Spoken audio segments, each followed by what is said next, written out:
I first learned about the friendship and the struggle between Fred and Dr. Mendelsohn when I received a phone call inviting me to co-produce this documentary. Dr. Mendelsohn called one evening to brief me on Fred's plight, a tragic story of a young undead high school student attempting to live a normal life. Big fat zombie!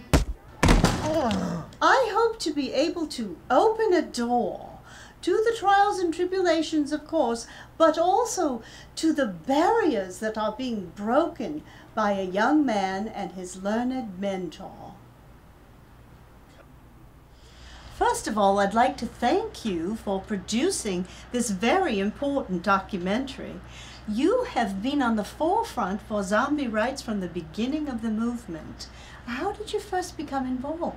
Well, when I was at Harvard, as you know, that's where I met my late undead wife, and we fell in love immediately doing a brainwave transfer.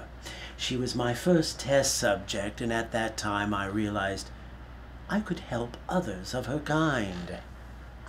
And how did you become involved with Fred? Well, when Fred arrived, I instantly knew that he had special needs, so I decided to mentor him and make sure that he was treated justly, kindly, fairly, and above all, humanely. I remember one day I was leaving from work and going to my car, and I saw Fred and a small group of hooligans. Hey look, it's Fred, the new kid. We should be nice and give him a ride. Totally, man. That just isn't right. Let's make him feel welcome. Your car, man. Come on, Fred. Come on, Fred. Hop in. Let's get a ride. Come on. What? You can't get in?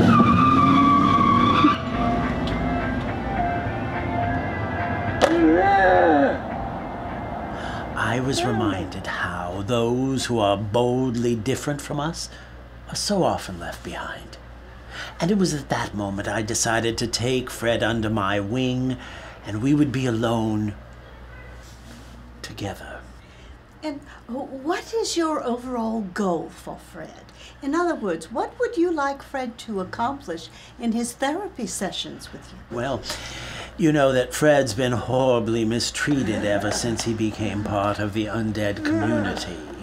They make a lot of fun of him, and I don't like that.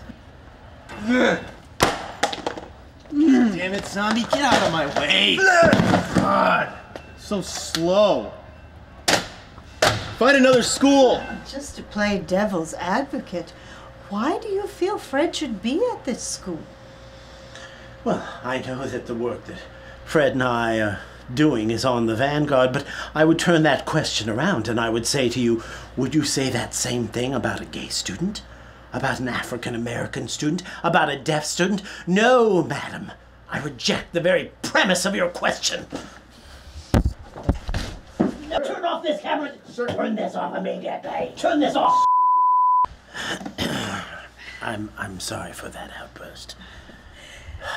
Well, since he's been at this school, has Fred had any love interests?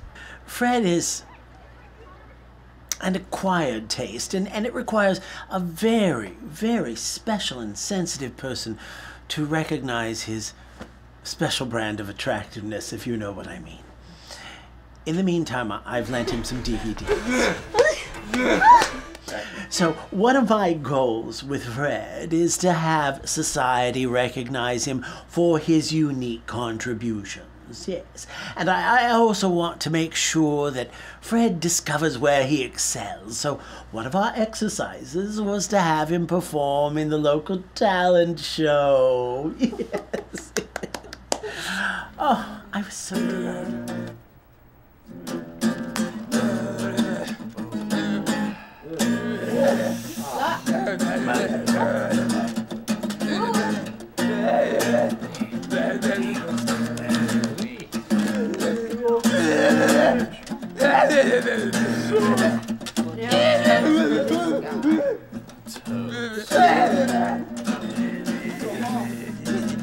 Serious?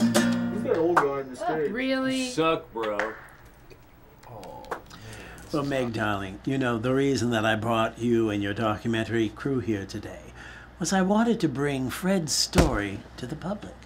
Because the term zombie has such negative connotations. It does not accurately reflect the individual, correct?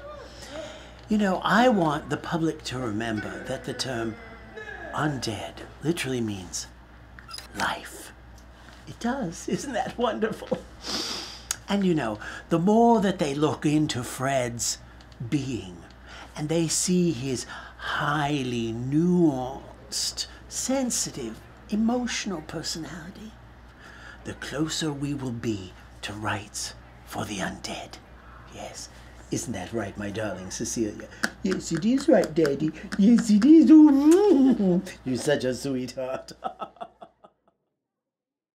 Remember, when people choose not to look deeply, it is their boat that rests on top of the water, in the scum.